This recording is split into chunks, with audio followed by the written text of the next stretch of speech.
Ushbu loyiha Aksionerlik tijorat xalq banki hamkorligida Jizzax viloyati Zarbdor tumani Toza Urug' mahalla fuqarolar yig'inining 3482-sonli konturda amalga oshirilmoqda.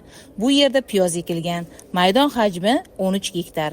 Uzunligi 400 metr, bo'yi esa 325 metr.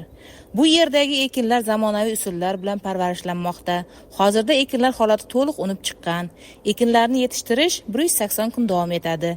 Yetishtirish jarayonida sug'oriladi, tabiiy va mineral o'g'itlar bilan oziqlantiriladi. Ushbu loyihaga 13 ta dehqon xo'jaliklari biriktirilgan bo'lib, har bir dehqon uchun o'rtacha 1 gektardan yer maydonlari to'g'ri keladi. Loyihani samarali amalga oshirish uchun lider tadbirkor Asl meva ta'minot mas'uliyati cheklangan jamiyat biriktirilgan. Ushbu loyiha bo'yicha har bir gektardan 80 tonna, jami 1040 tonna hosil olish rejalashtirilgan. Mazkur ekin yig'ishtirib olingandan so'ng ikkinchi ekinga ham yuqori daromadli ekin turini ekish orqali yer egalarining daromadlari yanada oshirib borilishi kutilmoqda.